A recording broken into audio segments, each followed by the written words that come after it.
नमस्कार दिनै मीडिया पार्सनफोरखौ आङो गिबियावनो आंनि गोसो गोरबोनिफ्राय अननाय आरो मोजां मोननायखौ बावहरग्रोनाय जाबाय। दिनैहाय आङो बर्तमान हालोदाव दासान्दि जाबाय थानाय गोबां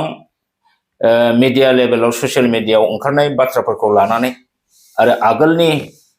दान मोननै मोनथामनि आगोल ओंखारनाय ससियेल मीडियानि बाथ्राफोरखौ लानानै दिनै माखासे बुंनांगौ बाथ्रा दं आं सानदों आरो बे हिसाबै बेखौ बुंनो थाखाय आङो दिनैनि बे प्रेस मिटखौ लेंनाय जादों। थांनाय दानथामनि आगोल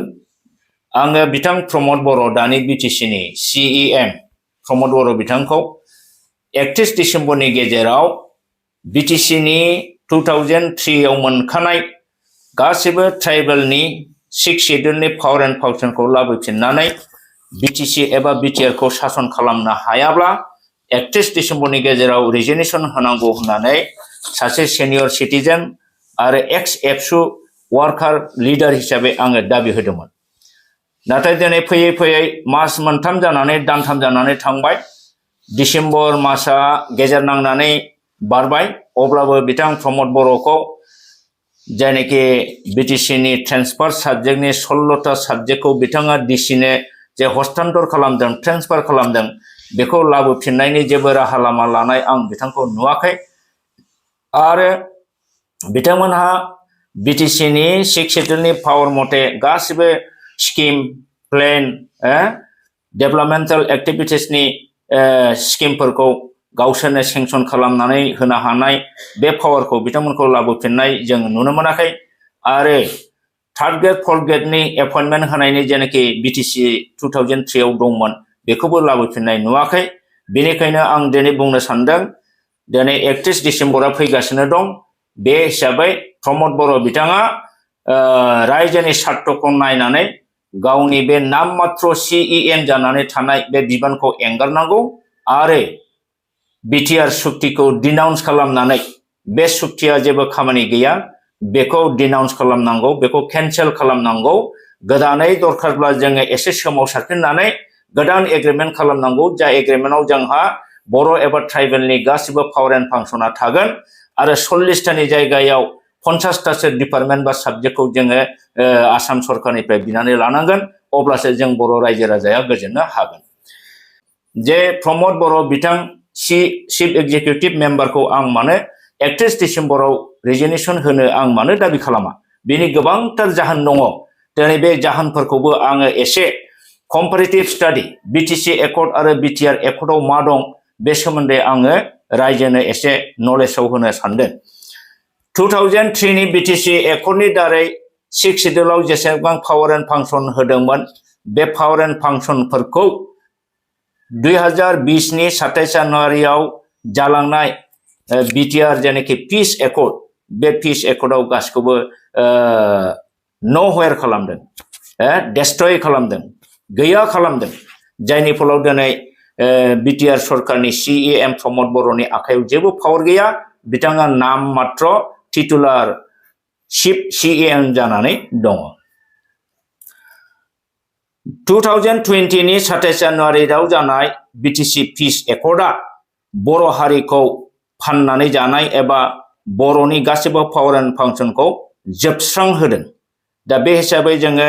बे बिटिआर एकर्ड 2020 खौ खुनु पद्दायै जों गनायनानै बर' जाथिया लानो हाया।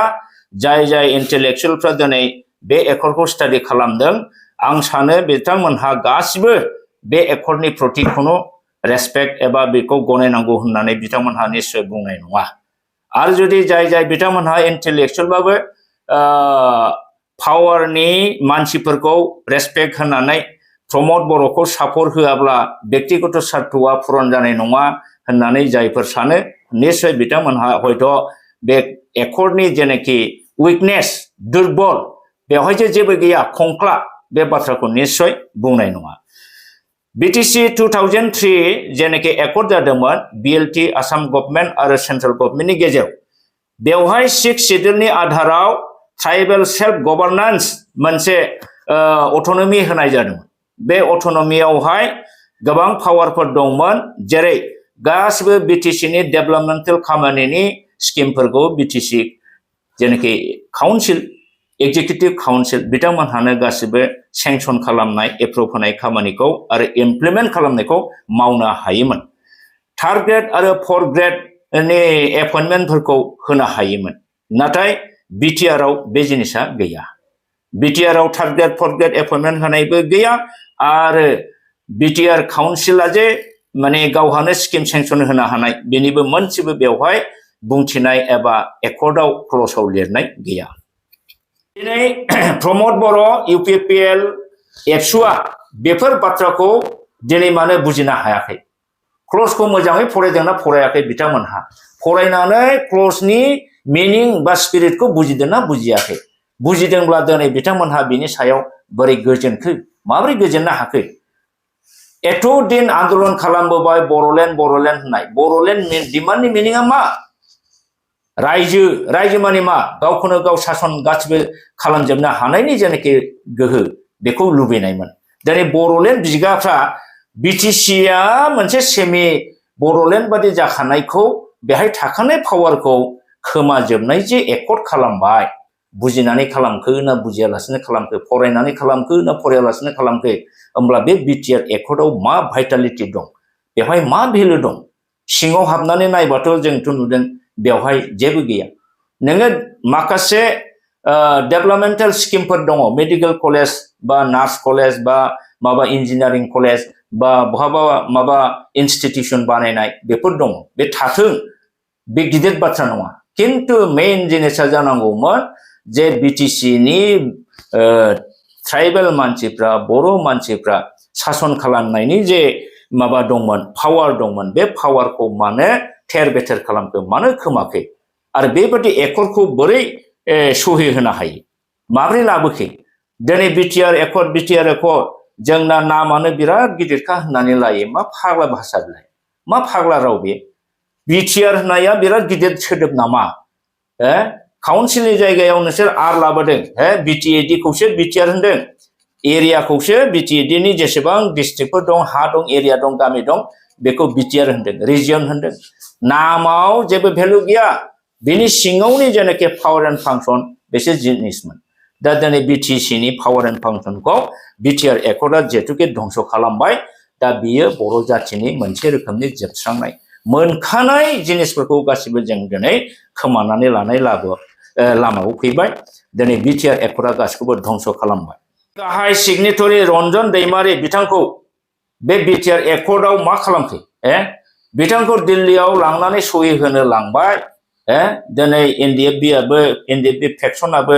दिनै बिनि सिगनेटरिमोन। बिनि सिटखौ रन्जन दैमारिखौ सहि होबाय। वेरेस बे एकर्डआव लिरनाय थानांगौमोन। मा लिरनाय थानांगौमोन? जे रन्जन दैमारि आरो जेसेबां बिनि केडारफ्रा जेलाव दं, बिसोरनि जेसेबां हाइनियास केस एबा नन हाइनियास केस, बे जिनिसा गासिबो उद्र जाजोबनांगौ। रन्जन दैमारिखौ फ्रि खालामनांगौ आरो जेसेबां जेलाव दङ, भुटानाव बा आसामाव जेलाव थानाय एनडिएफबि केडारखौ हगारनांगौनि खोथा बाहाय उल्लेख थाखानांगौमोन। खिन्थु बेखौ मानो सोफानो हादिया? मानो सोफादिया? आंथ' सानदों रन्जन दैमारिखौ सख'यैयाव बिराद मोनसे बेवहाय षड़यन्त्र दङ। रन्जन दैमारि एनडिएफबिनि चिफआ जुदि जेलनिफ्राय गयोबा बिथाङासो चिफ जागोन नामा? बे सन्देहआ जोंना प्रमद बर' बिथांनाव निश्चय दंमोन आरो नंखायनो बेखौ सख'जानाय नङा। बेखौ जेलावनो दोननांगोन, नङाबा आंनि चिफ जानाय थांखिया जाफुंनाय नङा। बेखौ बियो हिमन्त बिश्व शर्माजों सिं सोलो खालामनानै बेखौ दाबो जेलावनो दोनबाय थादों आरो दोनगोन। बेवहाय गबिन्द बसुमतारियाबो दंफायो। गबिन्द बसुमतारियाबो सानदों रन्जन दैमारि फैयोबा आङो डिपुटि चिफखौ मोननाय नङा। दा बे हिसाबै बिथांमोननि षड़यन्त्रनि सालाव गोलैनानै रन्जन दैमारि बिथाङा दिनैसिमबो जेलावनो दङ। बिथाङा दिनैबो उदां जानो हायाखै। जाय खामानिखौ दिनै दुलाराय एनडिएफबिनि केडार बर' रायजो राजाफ्रा मोजां मोननो हायाखै। दा प्रमद बर'खौ आं सोंगोन जे रन्जन दैमारि बिथांखौ जेलाव सोफिननायाव नोंथांनि हात गैयाना? नोंथांनि आखाइ गैयाना? निश्चय दंथारो। नङाब्ला नोङो बिथांखौ दिल्लीयाव लांनानै सहि होखांनायनि उनावहाय बेखौ जे जेलाव दोनफिननांगौ, बेखौ एकर्डआवनो सोफानो हायोमोन नाथाय नोंथाङा सोफायाखै बेखौ प्रमद बर' बिथांखौ आङो बुंनो सानदों बिथाङा गोदो गोबां समाव ससियेल मिडियानि गेजेराव बा बहाबा मिटिंनि लेक्चाराव बुंदोंमोन बले रायजोफोर बर'लेण्ड मोनाबा आंनो एमएलए इएम एमसिएलए नाङा एमसिएलए नाङा इएम नाङा आङो बर'लेण्ड मोनाबा बर'लेण्डनि आङो गावबुराबो जाया होननानै बिथाङा बुंदोंमोन नाथाय बिथांखौ मा नुखो जोंलाय एखेबारे खम समयनि गेजेराव हांखो सवा सस्लाबा मोजाङै नायबिजिरा मुङा बिटिसि एकर्डनि दफाफोरखौ स्टाडि खालामा गारा बिटिआर एकर्डखौ सोरनिबा ड्राफ्टिंआव जानला मोनला सहि होनानै गावखौ सिगनेटरि होनानै गाव बिनि गाहाय जानानै चिफ जानायनि हांखुर जानानै एग्रिमेन्ट खालामनायखौसो जों नुदों बिथाङा जुदि जात बर'नि लिडारबा नेशनेलिस्ट बिथाङा जुदि लिडारबा गमामायै बर' जातिखौ सिबिनो लुबैनाय सेन्टिमेन्टनि मानसिब्ला बियो मालाबाबो बे एकर्डखौ माने सहि होनो नाङामोन आरो जुदि सहि होदोंब्ला आं नंखायनो आगोलनियाव स्टेटमेन्टआव होदों बाइटआव होदों जे नोंथाङा जुदि बुजिनानै होदोंब्ला नोङो जोलैनि हांगार देशद्रहि नोङो आरो बुजियालासेनो होदोंबा नोङो इडियट जागोन बुरबक जागोन होननानै बुंदों दा दिनै बे बाथ्राफ्रा रोखा सैथो होननानै प्रुभ जादों जे नोंथाङा बेबादिनो मिथिखा हसिखा जोंनि बर' रायजोखौ थगायनो थाखाय नोंथाङा बे एग्रिमेन्टखौ खालामदों आरो नोंनि थांखिया चिफ जानायल' हाग्रामाखौ होख्लायनानै माब्रै बिटिसिनि चिफ जागोन नोंथाङा बेल' सिन्था दंमोन निश्चय बर' रायजोनि गांनाय उखैनाय बेनि थांनानै थानाय बेनि मान मर्यादा जातिनि सन्मान नोंथांनाव हयथ' जेबो बेनि फारसे गियान गैया 2003 लेजिस्लेटिभ एडमिनिस्ट्रेटिभ आरो फाइनान्सियेल पावार होनाय जादोंमोन नाथाय बिटिआरआव बे पावारा गैया जायनिफोराव लेजिस्लेटिभ पावार थानायखाय बिटिसिआव ब्युरोक्रेटिक सेटआप दंमोन प्रिन्सिपाल सेक्रेटारिनि दैदेननायाव गोबां सेक्रेटारिफोर जइन्ट सेक्रेटारिफोर डेपुटि सेक्रेटारिफोर आरो आन्डार सेक्रेटारिफोरहा अफिसियेल खामानिफोरखौ मावफुंसारजोबनो हादोंमोन बिटिसि एकर्ड 2003 बेनि एग्जिकिउटिभ काउन्सिलनि चिफखौ डाइरेक्ट चिफ होननाय जादोंमोन 12 जनिया मोनसे एग्जिकिउटिभ काउन्सिल दंमोन आरो बे एग्जिकिउटिभ काउन्सिलनि चिफखौ डाइरेक्ट चिफ बुंदोंमोन बिटिसि 5.2 बे क्ल'जआव दङ जे बिटिसिनि चिफखौ चिफ आरो डेपुटि चिफ दा चिफ आरो डेपुटि चिफ सानैखौबो केबिनेट मिनिस्टार रेंक होदोंमोन अर्थात आसामनि केबिनेट मन्थ्रिनि एखे मर्यादा होनाय जादोंमोन नाथाय बिटिआरआव बे जिनिसा गैया बिटिआरनि खुनु दफायाव बिनि CM Pramod Boro' deputy chief Gobinda बसुमतारीखौ केबिनेट मिनिस्टार होनाय गैया उनावहाय जों खोनानोसो मोनदों जों नुवाखै गभर्नमेन्टखौ प्रेसार होनानै नटिफाइ खालामनानै माने प्रमद बर' सिएमखौ केबिनेट रेंक होदों होननानै जोङो मिथिनो मोनदों नाथाय बिटिसिआव 5.2 क्ल'जआव बे स्पष्ट दंखायोमोन बिटिसि 5.3 आव दंमोन बिटिसि एकर्ड 2003 दंमोन जे बिटिसिहा बेनि 40टा ट्रेन्सफार साबजेक्टनि आसाम गभर्नमेन्टनिफ्राय बिटिसि एकर्डनि दारै 40टा जे साबजेक्ट हरदों बा डिपार्टमेन्ट हरदों बे डिपार्टमेन्टनि गासिबो रोखोमनि अफिसारनि फुल कन्ट्रल पावारा total controlling power of staff of the officers and office staff बिटिसिनिखौ बिटिसि अथरिटिया फुल कन्ट्रल दंमोन नाथाय बिटिआरनि जेनाखि अफिस स्टाफ एमप्लयिफोरखौ कन्ट्रल खालामनायनि पावार बेवहाय होनाय गैया अब्ला नोंथांमोनहा नायदो बिटिसिआव मा पावार दंमोन आरो बिटिआरआव बे जिनिसा जोबफैजोब्बाय बिटिसिनि 5.4 क्ल'जआव दंमोन बिटिसिआ 3rd ग्रेड आरो 4th ग्रेडखौ एपइन्टमेन्ट होनो हानाय गोहो दंमोन सेलेक्शन बोर्ड दानानै बे हिसाबै हाग्रामा महिलारिया सेन्ट्रेल सेलेक्शन बोर्ड दानानै बाहाय चेयारमेन मेम्बार गोबां माने मोनसे बोर्ड दानानै एपइन्टमेन्ट इन्टारभिउ लानानै एपइन्टमेन्ट होनो हादोंमोन नाथाय दानि बिटिआर एकर्डआव बेबादि सेलेक्शन बोर्ड दानायनि मोनसेबो बेवहाय उल्लेख गैया मोनसेबो धारायाव बेखौ लिराखै जायनिफोराव बिथांमोनहा दिनैसिमबो सेलेक्शन बोर्ड दानो हयथ' हायाखै आरो हादोंब्लाबो जों खोनादों माबा प्रिन्सिपाल सेक्रेटारियासो बेनि चेयारमेन जादों दुनियायाव मालाबाबो मोनसे सेलेक्शन बोर्ड बा मानिबा बोर्डआव गभर्नमेन्ट जेनाखि अफिसार बे चेयारमेन जानाय रेकर्ड गैया होमब्ला प्रमद बर'आ बबे खर'जों प्रिन्सिपाल सेक्रेटारिखौ माने सेन्ट्रेल रिक्रुटमेन्ट बोर्ड CRB दानानै माबोरै बिनि चेयारमेन खालामखो दा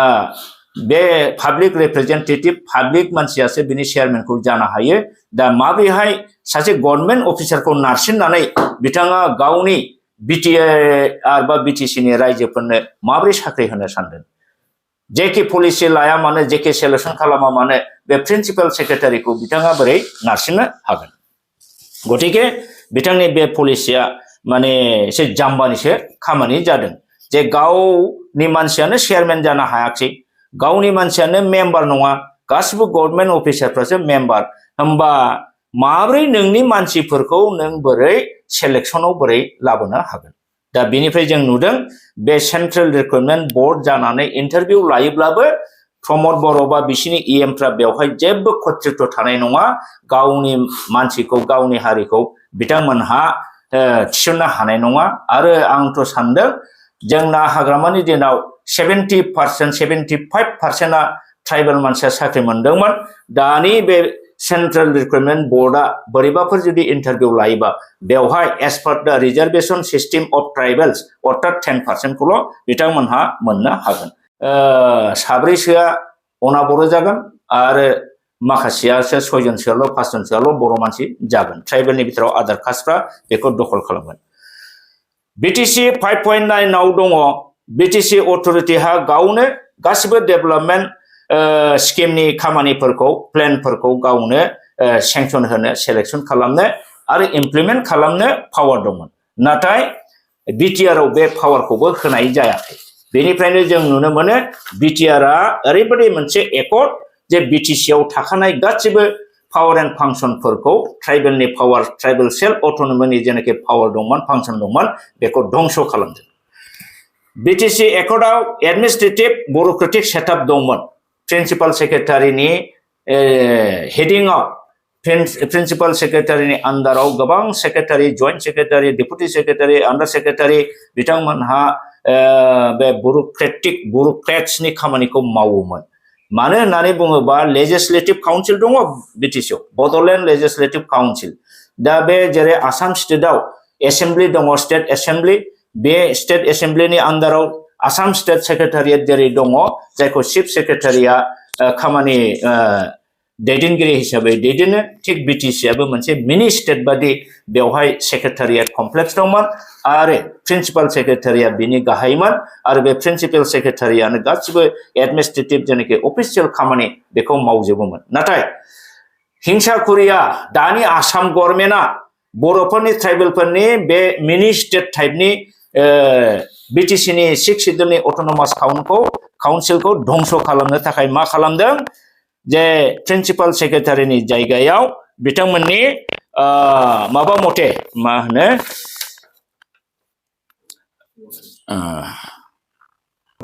प्रिन्सिपाल सेक्रेटारिनि जायगायाव CEO दंखायो CEO खौ एपइन्टमेन्ट होनायनि बेवहाय क्ल'जआव दङ चिफ एक्जिकिउटिभ अफिसार बे चिफ एक्जिकिउटिभ अफिसारा प्रिन्सिपाल सेक्रेटारिनि जुदियोबा क्ल'जआव लिरदों इकुइभेलेन्ट नट बिल' द रेंक अफ प्रिन्सिपाल सेक्रेटारि होननाय लिरदों नाथाय प्रेक्टिकेलाव चिफ एक्जिकिउटिभ अफिसारा प्रिन्सिपालनि खुनु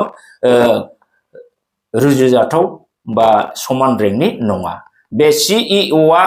बेखौ आसाम दानि BTR एकर्डआव होनाय लोगो लोगो जोंनि BTC नि पावारा जे बिराद खमायबाय 6 सिडुल अट'नमास सेल्फ गभर्नेन्स गभर्नमेन्टनिफ्राय बे जे पन्चायती राजनि सिम्पोल पन्चायतनि काउन्सिल जाबाय बे जिनिसखौ फोरमान होदों बोरै प्रमद बर' नोंथाङा गोदो इलेक्सन टाइमाव गामि गामि हाबनानै बुंदोंमोन प्रत्येक इलेक्शन केम्पेइनाव बुंदोंमोन रायजोफोर नोंथांमोनहा दिनै जेबादि अबस्था हाग्रामा महिलारा नोंथांमोननो साख्रि बाख्रि होनो हायाखै आङो एबार देरहानानै फैयोबा नखर नखर साख्रि होगोन गासिबो भेन्सार स्कुलखौ आङो गभर्नमेन्ट खालामगोन सोरखारि खालामगोन होनदोंमोन बोरै न'खर न'खर साख्रि होनायाथ' दूरे थाक नोङो 10% बर' रायजोखौ साख्रि होनायसाय बेखौबोथ'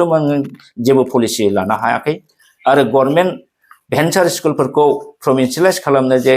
मास्टारफोरनो जे एसुरेन्स होबोदोंमोन नोंथाङा दिनै बहा थांखो दिनै बहा थांखो दा बे हिसाबैनो आं नोंथांखौ होनदों नोंथाङा बर' रायजोनि गांनाय उखैनाय खौ सुफुंनो हानाय मोनसेबो खामानि मावाखिसै नंखायनो नोङो बर'न्स हाग्रामा महिलारिनि दिनाव जानाय बिटिसि सुक्तिनि मोनखानाय दफाफोरखौ पावार एन्ड फांसनफोरखौ नों खोमोरबाय नंखायनो नोङो सासे मोजां पलिटिशियान नङा नोङो सासे गुड एडमिनिस्ट्रेटर नङा नोङो बर' जातिनि मोजांखौ नोङो साननो हाया नंखायनो नोंथाङा रिजिगनेसन होनानै दलद थानांगौ आरो बिटिआर एकर्डखौ माने केन्सेल खालामनानै गोदानै सोमावसारनानै गोदान एग्रिमेन्ट गोदान एकर्ड खालामफिननांगौ जाय एकर्डआव बर'नि गासिबो निरापत्ता आरो रैखाथि गासिबो एडमिनिस्ट्रेशननि पावार एन्ड फांसना जाहाथे थाफिनो बे जिनिसखौ खालामनांगौ होननानै आं खावलायदों बेखौ आङो नोंथांजों पलिटिकेल राइभाल बा बेबादि थांखि लानानै बुङाखै सासे बर'नि कनसियास सिटिजेन हिसाबै सिनियर सिटिजेन हिसाबै सासे एक्स एबसु वार्कार हिसाबै एक्स एबसु लिडार हिसाबै आङो खावलायदों एबसुनि मिनिंआनो बेनो जातिनि थैनाय थांनाय मान मर्यादाखौ जों बोरै रैखा खालामनो हायो जों बेबादि सानग्रा हग्रा मावग्राखौसो जोङो एबसु बुङो एबसुनि नाम लानानै बर' जातिनि खौ अलखदाव खोख्लैनाय बर' जातिनि पावार एन्ड फांसन फोजोबग्राखौ जोङो एबसु बुङा नंखायनो आंथ' सानो नोंथांनाव एबसुनि नाम लानायनि बिज्लाबसिबो नोंनाव थै गैया थै दङमोनबा नोङो बेबादि सुइसाइडेल बे एकर्डखौ नोंथाङा सहि होनो नाङामोन दिनै नोंथांजों लोगोसे आङो बुंनो सानदों बिथां रन्जित कुमार बसुमतारी बिटिसिनि मावफुं सोद्रोमा इएम बिथाङा जेरैबायदि हेर' लाइक गावखौनो हेर' बादि साननानै सम सम खोथा बुङो नाथाय बिथांनि खोथाया खोथाल' जानानै थायो बिथाङा साख्रिनि बेलायाव बुंदों सानसे समाव इउटिउबाव आं नुनो मोनदों दिनैनिफ्राय दानथामसो आगोलाव बिथाङा बुंदों जे बिटिसिहा third grade fourth grade appointment होनो हानाय गोहो दं दाबो दं जों बेखौ होगोन 1000टा पस्टखौ अक्ट'बर नभेम्बरनि गेजेराव गय खान्दिसेबो जायालासे जोङो साख्रि होगोन होननानै बिथाङा बुंदोंमोन दिनै अक्ट'बर नभेम्बर डिसेम्बर मासआ जोबनोसै बहा थांखो रन्जित बसुमतारी अरफे बि फेरेंगा बिथांनि बुंनाय बाथ्राया दिनै बहा थांखो होनो हाबायना नोंथांमोना third grade fourth grade circular होनो हाबायना आरो सार्कुलार होआलासेनो माबे साख्रि होनो थांदों बबे माला सार्कुलार होआ एडभार्टाइजमेन्ट माला होआ नोंथाङा माब्ला होनो सानखो नोंथाङा बुंदोंमोन गय खान्दिसेबो जायालासे अक्ट'बर नभेम्बरनि गेजेराव जोङो 1000टा खालि बिटिसिनि पस्टआव थार्ड ग्रेड फर्थ ग्रेडखौ एपइन्टमेन्ट होगोन होननानै बुंदोंमोन बहा थांखो नोंथांमोननि बे खोथाफ्राथ' दिनै असार खुनु सार गैया दिनै नोंथांमोनहा बुङो सान्ति लाबोदों बिटिसिआव सान्ति लाबोदों बिटिआरआव सान्ति जाबाय आगोलाव बिराद असान्तिमोन बिटिआरआव मा सान्ति दं दिनै गावनि मोनखानाय गासिबो पावारखौ फोजोबस्रांनायखाय बर' बा ट्राइबेलनि क्षमताया जोबस्रांजोबनायखाय हारसा जाथिया दिनै मोजां मोननानै बिसोर गोजोनदों सिरि थाथ'दों नाथाय नोंथांनि बिटिसिनि रायजो राजा बर'फ्रा गोजोनदोंना गमामायै दिनै हाजार हाजार एनडिएफबि दिनै सारेन्डार जाबाय अस्त्र गथायबाय बिथांमोननि अबस्थाया दिनै मा बिथांमोनखौ हाथियार गारहोखांनायनि उनाव बिथांमोनखौ थांनानै थानायनि माबा राहा लामा नोंथांमोनहा लानो हादोंना 4 लाख करिया एक्सग्रेसिया नोंसोर माखासेनो होबाय गोबांनो दाबो होनो हायाखै थैनाय न'खरनो नोंसोर 5 लाख करि होनो बे एकर्डआव दङ नोंसोरनि बिटिआर एकर्डआव दिनैसिमबो मानो सासेनोबो थैनाय न'खरनो मानो होनो हायाखै होमबा नोंथांमोननि बे सुक्तिनि दामा बहा थांखो दिनै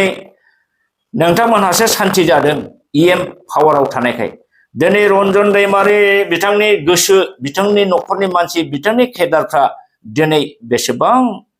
माने दुखुआव दं उसुखुथुआव दं आरो नोंसोर होनो सान्ति सान्ति नोंसोरनि बे हारसाफोरखौ गोजोन होनो खालामनाय सुक्तिजों सानसे सान्ति जागोन दिनै बे एनडिएफबि केडारफोरा जुदि बिसोरो गावसोरनि दाबि दाबाखौ मोनफुङाबा थांनानै थानायनि राहा मोनफुङाबा रन्जन दैमारिखौ सख'नो हायाबा बिसोर सान्थि थागोन दा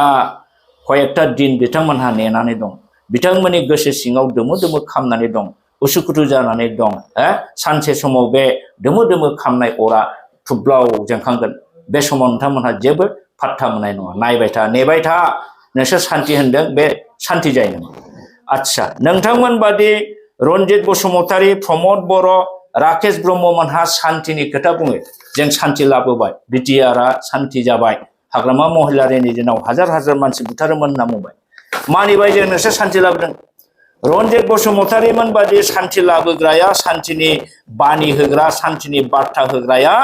दिनै बिथांनि एनजिअ'नि सासे सोद्रोमाया सासे बर' सेंग्राखौ मोनानि 10टायाव हान्थुआव सिलाइजों गावनाय गुलिजों गावनानै आघात खालामनाया बे मा सान्थिनि बार्ता दिनै इउटिउबाव मिडियायाव ससियेल मिडियायाव ओंखारबाय बोले 10टायाव ना नायनो थांनायाव सासे बर' सेंग्राखौ हान्थुआव रन्जित बसुमतारी बि फेरेंगानि एनजिअ'नि मानसिया गावदों माब्रै गावनो हाखो मानसिखौ मोनायाव नुब्लानो गावो नामा आरो बेबायदि गावनायजों सान्थि लाबोनो सानदों नामा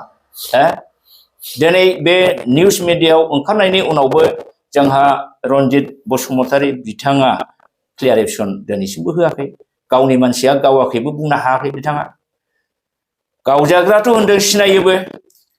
एनजिअ'नि मानसिया गावदों होनदों दिनै बेखौ निउसाव ओंखारसेयावबो रन्जित बसुमतारीनि नाम बुंसेयावबो दिनै बिथाङा दिनै मानो गावनि मानसिया गावाखै मानो बुंनो हायाखै बुंनो हायैनि खारना मा थारमाने नंगौ रन्जितनि मानसियानो निश्चय गावदों जागोन जुदि गावमारदोंबा बबे सिलाइजों गावखो बे सिलाइया हाथियारा सोरनिमोन गभर्नमेन्टनि हाथियार ना एनजिअ'नि हाथियार एनजिअ'आ बोरै हाथियार मोनखो बेनि गुलिया सोरनिमोन दिनै बिथाङा क्लियारेसन हो रायजोनो आरो बेबादि गुलि गावनाय कालसारखौ दिनै बिथांमोनहा लाबोफिननो सानबाय नामा आरो बेबादि जुदि गुलि गावनाय कालसारा फैफिनोब्ला बेहाय मा बिटिआरआ सान्थि जागोन ना असान्थि जागोन मानि इंगित बिलाइ थारमाने गोहो दंब्ला नोंनाव सिलाइ दंबा 2 नाम्बार सिलाइजोंबाबो नोङो जानला मोनला मानसिखौ गाव बे बोसोनखौ होनाय जादोंना जायाखै नंखायनो आङो रन्जित बसुमतारी बिथांखौ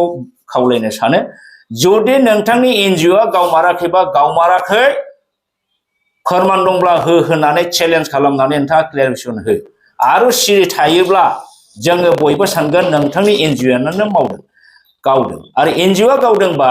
गभर्नमेन्टनि सिलाइजों गावदों ना 2 नाम्बार सिलाइजों गावदों बेखौबो क्लियारेसन नोंथाङा हिसाबाव रायजोनो होनांगौ रायजोआ दिनै बयबो लुबैदों बबे सिलाइजों गावखो गभर्नमेन्टनि सिलाइजों गावखो ना पुलिसनि सिलाइजों गावखो ना व्यक्तिगत कालेक्सन खालामनानै लानाय सिलाइजों गावखो दिनै रन्जित बसुमतारीया सासे जनप्रतिनिधि पाब्लिक रिप्रेजेन्टेटिभ होनानै बेनि सायाव क्लेरिफिकेसन होनांगौ राकेश ब्रह्मआ बुंदों हाग्रामा महिलारी आरो रबिराम नार्जारिनि दिनाव हाजार हाजार मानसि बुथारनाय जादों बिथाङा बुंदों हाग्रामा महिलारीया 2 बोसोराव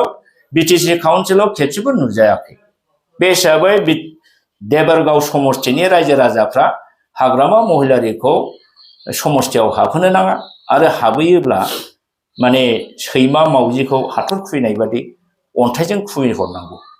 बे मा सान्थिनि बानि नामा बेजों सान्थि लाबोनो नागिरदों ना बिटिसिखौ आरोबाव दुनाय अर सावफिननो नागिरदों हिंसानि लामा लाबोहोफिननो नागिरदों नोंथाङा सानदों नामा जे हाग्रामाहा मानसि गैया हाग्रामाखौ दिनै जुदि सैमाखौ खुबैनाय बादि मावजिखौ खुबैनाय बादि अन्थाइ खुबैयोब्ला बिनि उनावहाय रिएक्सना मा जागोन अब्ला नोंथांमोनहा सान्थि लाबोग्रा होनलाय बेबादि माने रायजोफोरखौ बुलाय सोलाय दावराव दावसि गावजों गाव होसोलायनाय बे बोसोनखौ मानो होखो राकेश ब्रह्म फंबाय आंनि बैसोनियाव नों तुलनायाव नों बिराद उन्दैसो राकेश ब्रह्म फंबाय नों सासे दा पाब्लिक रिप्रेजेन्टेटिभ जाबाय now U R A government रेसपन्सिबल person नोंथाङा सासे इएम जानानै बाबु नोङो गोदोनि बे सेंग्रानि गुन्दामी खालामबोनाय बिएलटि खालामबोनानै मानसि बुथारबोनाय कन्ट्राक्ट मावबोनाय बुदला बुदलि खालामबोनाय दादागिरिखौ गारदो नों सासे पाब्लिक रिप्रेजेन्टेटिभ जाबाय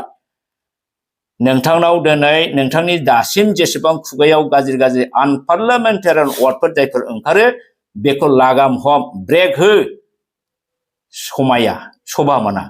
सासे इएम सासे पाब्लिक रिप्रेजेन्टेटिभ सासे गभर्नमेन्टनि दायित्व गोनां मन्त्रि पद लानाय मानसिनि खुगायाव बिदि सोरखौबा बुनांगौ सोरखौबा हाथर खुबैनांगौ सोरखौबा सैमा बादि अन्थाइजों खुबैनांगौ बेबादि होननाया दानि बे समाव नोंथाङा सासे इएम जानानै बेबादिखौ बुंनो नाङा शोभा मोना लाजिथावथाव दाथ' जोंथ' लाजिदोंसो बेबादि सासे मानसिखौ मुसलपुरनि रायजोफ्रा माब्रै सायख'हरखो एमसिएलए हिसाबै आरो नोंथाङा बोरै इएमनि पदआव बोरै जिरायखो दा नोंथाङा नोंथांनि जेनाखि पदमर्यादा नोंथांनि पस्टनि जेनाखि मान सन्मान बे मान सन्मानखौ जागासिनो दं नंखायनो नोंथाङा बेबादि आल्थु फाल्थु अगणतान्त्रिक आनपार्लियामेन्टारि वार्ड सोदोब बाहायनायनिफ्राय गोजानाव थानो आं खावलायबाय फंबाय हिसाबै बैसोआव दुइसिन हिसाबै सोलोंनांगौ गोबां दं मोजांखौ सोलों डेम'क्रेटिक वार्ड बाहाय पार्लियामेन्टारि वार्ड बाहाय सासे गुड लिडार जानो नाजा जनसाधारणनि मोजां सिबियारि सिबिग्रा भद्र जानो नाजा नोंथाङा लाजिथावथावथार मोनसे समावथ' आंखौ नोंथांमोनहा बुंदोंमोन नोंथांमोननि पर्बजरानि इउपिपिएलनि प्रेसिडेन्ट लक्ष्मीनाथ ब्रह्म बिथाङा खर' गाज्रि जाबाय अमर सिंह ब्रह्मआ नंखायनो आबुल थाबुल बखियो होनदोंमोन नोंथांमोननि बे बेबादि सासे डिस्ट्रिक्ट लेभेलनि लिडारानो बेनि साननै सानथामनि आंखौ बुंनायनि साननै सानथामनि उनावनो सासे बुरि मानसिनि 20,000 मोसौ फाननानै मोननाय थाखाखौ खावनो थांनानै मानो हमनानै बुजाखै बेनो नामा नोंथांमोननि लिडारनि आदर्शआ दा बेफोरखौ नायबाथ' बिराद लाजिथाव बावनानै थांबाय नामा रेकर्डआथ' दंजोबो लक्ष्मीनाथ ब्रह्मआ गामिनि रायजोजों सासे बुरिनि थाखा खावनायखौ हमनानै बुजानाय दिनै नोंथाङाबो जुदि हाग्रामाखौ बुंनो हायोबा हाग्रामा ग्रुपनि बिपिएफनि मानसियाबो नोंखौ बुंनो हायोना राकेश ब्रह्म हाया जे राकेश ब्रह्मआ जेरावखि थाङा बेखौ होसो होसो हाथर खुबैनांगौ होननानै बुंनो हायो अब्ला बे बर' रायजोनि आबहावाया परिबेशा माबादि जागोन बेखौबो नायनानै आङो होनो जे दानि बुंनो थाङोब्ला इउपिपिएल पलिटिकेल पार्टिनि सायाव आंहा बिदि एसेबां सुथ्रु गैयामोन नाथाय आं बुंनो लुबैयो जे दानि बिटिआरनि जे काउन्सिलनि इएम माखासेनि खोथा बाथ्रा बिथांमोनहा गोबां सोलोंनांगौ दङ गोबां गाज्रि बाथ्रा बिथांमोनहा बुङो आरो बिसोरहा गोबां एक्सपिरियेन्सनि अभाब आरो बिथांमोनहा गोबां आयेन कानुन नियमनि खोथा देश शासननि खोथाखौ बिथांमोनहा निश्चय मिथिया आरो बे हिसाबै बिथांमोनहा आं सानदों जुदि रोङाबा रोङा आयेन कानुनखौ मिथियाबा पावर एन्ड फांसनखौ मिथियाबा सासे इएमनि रला माबादि जानांगौ सासे चिफ एक्जिकिउटिभ मेम्बारनि रला माबादि जानांगौ बेफोरखौ जुदि मिथियाबा थाखा फैसाखौ स्टेटनिफ्राय बोरै लाबोनांगौ सेन्ट्रेलनिफ्राय बोरै लाबोनांगौ बेखौ माबोरै इमप्लिमेन्ट खालामनांगौ दिनै बिटिसि सेक्रेटारियेटखौ गोदो हाग्रामानि दिनाव ग्रोम ग्रोममोन दा कमप्लिट नोङो इएमफ्रा खामानिनो गैला नालाय इएमफोरनि चेम्बारा दिनै बेमा खाजोब्बाय दिनै टेबोलफ्रा बेमा खाजोब्बाय अफिसारखौ दिनै सासे गाबोन सासे गुबुनाव हरजोब्बाय तारमाने टटेलि बिटिसिनि आगोलनि जेनाखि सिस्टेममोन बे सिस्टेमा दिनै पेरालाइज जाबाय बाहाय बिटिसि सेक्रेटारियेट कमप्लेक्सनि जेबो गोनांथि गैला अर्थात टटेलि बिटिसिआ मोनसे एडमिनिस्ट्रेटिभ अथरिटिमोन बे जिनिसखौ टटेलि नोंथांमोनहा डेस्ट्रय खालामबाय दिनै बिटिसिआव जेनाखि लेजिस्लेटिभ काउन्सिल दंमोन नोंथांमोननि काउन्सिल जिरायनायनिबो जेबो नियम कानुन बा रुटिन नोंसिनाव गैला बे हिसाबै जेनाखि बर'लेण्ड जेनाखि लेजिस्लेटिभ एसेम्बलि दंमोन बेनि बिल्डिंआबो दिनै हयथ' निश्चय माराम खाजोबसिगोन नोंथांमोनहा टटेलि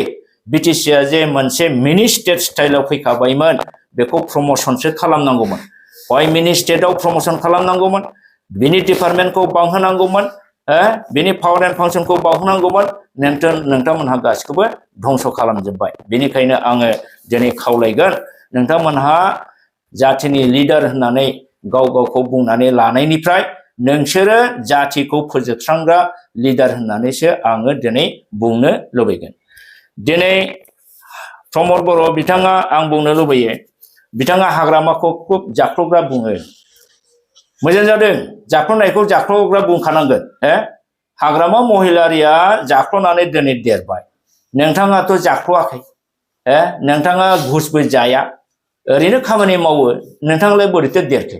थांनाय नोंथांनि बिटिसि इलेक्शनाव जेनाखि नोङो स्टाबर अस्टाबरनि सम्पति जे होदों बेखौ जोङो इउटिउब चेनेलाव नुनो मोनदों आरो बे हिसाबै नोंथाङा एबसुनि लिडार प्रेसिडेन्ट जानाय समाव सेन्ट्रेल एबसुनि प्रेसिडेन्ट जानाय समावनो नोंथाङा बोरै लाख लाख थाखा नोंथांनि एकाउन्टआव थाखा थाखो आरो गोबां दामि दामि गारि इन'भा स्कर्पिय' गारि बोरै नोंथांनाव थाखो आरो हाजार बिजार जायगायाव नोंथाङा गोबां हा हु बोरै माने सोरजिखो सासे एबसुनि प्रेसिडेन्टनाव बेबादि सम्पति मारै थाखो नोंथाङाथ' जाख्ल'आखैमोन हाग्रामाया जाख्ल'दोंमोन नाथाय नोंथाङा रावनिबो थाखा जाख्ल'आलासेनो गभर्नमेन्टनि थाखा जाख्ल'आलासेनो बोरै एसेबां सम्पतिनि नोंथाङा बोरै मालिक जानो हाखो हाग्रामानि जाख्ल'नायखौल' लुयो थारमाने नोंथाङा जाख्ल'योबा सिन थायो फोरमान जायो नोंथाङा निश्चय सोख्ल'यै दिनै नोंथाङा गुफुं नोंथाङा गोबां सम्पतिनि बिगोमा दिनै बिबारफ्राव बेरे सिखिरि दाउ फिसाफ्रा सोबनानै जायो बेवहाय बिबारहा जेबो खथि जाया गाया जिया बे हिसाबै बिबारनि बिदैखौ जे सोबख्ल'नानै बेरे सिखिरिया जालांबाय दाउमा दाउसाफ्रा जालांबाय बेखौ जेबो फोरमान थाया थिग बेबादिनो नोंथाङा जे सिं सिं थाखा जाख्ल'आबाथ' बेबादि एथ' गारि घरा 6-7टा बेंक एकाउन्ट थाया बिदि 60-70 लाख सम्पति थाया होमबा नोंथाङा जाख्ल'आलासिनो निश्चय सोबख्ल'नानै सिं सिं सोबख्ल'नानै रावबो मिथिया जेबो फोरमान थायालासे सोबख्ल'नानै नोंथाङा देरखोमानानै दं होमब्ला नोंथाङा माथो फाराग जाखो हाग्रामाया जाख्ल'ग्रा नोंथाङा सोबख्ल'ग्रा बिदै सोबग्रा नोङो आंनि एनालाइसिसआव आं बेखौ नुदों खारन जोंबो गभर्नमेन्ट सानसे समाव साख्रियालामोन गभर्नमेन्ट साख्रि लानानै जों बेबादि सम्पति सोरजिनो हायाखै 38 बोसोर साख्रि मावब्लाबो जोंनाव बेबादि 50 लाख 60 लाख 70 लाख 80 लाख थाखा जोंनाव गैया आरो हा हुबो जों बिदि सृष्टि खालामनो हाबाय नोंथाङा सासे एबसुनि लिडार जानानै स्टुडेन्ट लिडार जानानै माब्रै एथ' सम्पतिनि बिगोमा बोरै जानो हागोन नोंथांनि हिनजावा मा साख्रि मावोमोन साख्रि मावब्लाबोथ' बिदि एथ' 60-70 हाजार 72 लाख थाखा बेंकआव थाया सम्पति थाया हा हु सोरजिनो हाया आंथ' खोनादों नोंथाङा दाबो क'क्राझारावबो गोबां हा लाबाय होननानै होमबा बेफोर हा लानाय कौटि थाखानि हा माब्रै नोंथांनि थाखाय सम्भब जाखो होमब्ला हाग्रामाखौ जाख्ल'ग्रा बुंनाया होमबा नोंथाङाबोथ' निश्चय जाख्ल'आबाबो सोबख्ल'नानैसो नोंबो देरदों आं बेखौ बुंगोन बेनिखायनो फैगौ 2024आव MP इलेक्शन फैगासिनो दङ बिनि आगोल नोंथांमोनहा बर' जाथिया जुदि बोरैबा खायदाजों खौसे जानो हायोबा हाग्रामा महिलारि BPF आरो UPPL ज' खौसे फैनानै बर'फोरनि गेजेराव सासे जुदि MP जोङो दैथायहरनो हायाबा आरो जुदि नब सरनिया बा हिरा सरनिया बर' सुरक्षा समिति दा GSP जाबाय गण सुरक्षा समितिया देरहालांबाय थायोब्ला बे जोंनि बर' हारिनि थाखाय ट्राइबेल हारिनि थाखाय बेसेबां खथि जागोन बेनिखायनो नोंथांमोनखौ जों खावलायो गावजों गाव निन्दा होलायलायबाय थायालासेनो मोनसे आन्डारस्टेन्डिंआव फैबाय सोरबाबा जाख्ल'ग्रा सोरबाबा सोबख्ल'ग्रा एखे बराबर सम्पतिनि मालिक नोंथांमोनहा गाव गाव व्यक्ति सार्थखौ बाद होनानै फैगौ 2024नि MP इलेक्शननि आगोल कमप्रमाइसआव फैलायलायदो खौसे जादो रायजोखौ ज' बुथुमफिनदो जों ज' गोरोबबाय होननानै बे रोखोमै इयुनाव ज' जानानै BTCखौ आगोलनि बादि पावारखौ लाबोफिनजोबनानै 6 सिड्युलनि आन्डाराव बर' रायजोफोरखौ मोजाङै खुंफिनदो जों बेखौसो दा लुबैदों गावजों गाव सोंखारिलायबाय थानानैबो जाया आरो बुङाब्लाबो जाया आं दिनै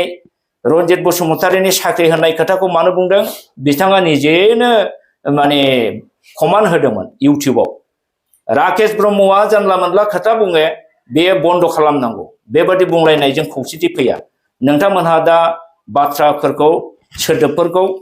मोजां लाइनाव सायम लाइनाव भद्र लाइनाव बुंलायदो हाग्रामा महिलारिजोंबो रायलायदो हाग्रामा महिलारि बिथांखौबो आं खावलायगोन प्रमद बर'जों रायलायदो जों बर' जाथिया जों खौसे जानानै नाजायाबा मालाबाबो गुबुना जोंनि थाखाय जोंनो माने जिनिसफोरखौ बानायनानै होआ जों जयै खौसे जाब्लासो गुबुन हारिया जोंजों मदद होगोन गुबुन हारिया मदद होयोबासो जोङो देरहासारगोन अब्लासो जोङो जोंनि थांखिफोरखौ जाथिनि समस्याफोरखौ सुस्रांनो हागोन बेनिखायनो दिनैनि दिनाव राकेश ब्रह्मआ बिथाङाबो गाज्रि बुंनायखौ बन्द खालामनांगौ रन्जित बसुमतारियाबो गाज्रि बुंनायखौ बन्द खालामनांगौ आरो नंखाय फाला फोसावनाय साख्रि होगोन आरि होगोन मिथ्या प्रपागान्डाखौ बन्द खालामनांगौ आरो फैगोन 2024 आव नोंथांमोनखौ जयैनो बर'नि बिथोराव सासेल' केन्डिडेट होनानै एमपि देरहा होगोन आं बेखौ मिजिंथिदों नङाब्ला जों जाथिया माने बिराद अलखदाव दं हिराचरनिया गावखौ देरहागोन होननानै बिखाफोर दाननानै खोथा बुंगासिनो दं बिथाङा बुंदों एबारनो गावना रासिन क्लियार आगोलनिफ्राय साबसिनबाव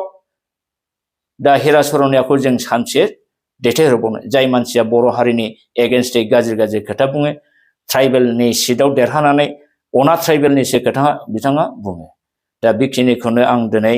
रायजोफोरनि सिगाङाव आंनि गोसोनि साननाय बे बाथ्राफोरखौ बुंफोरनाय जाबाय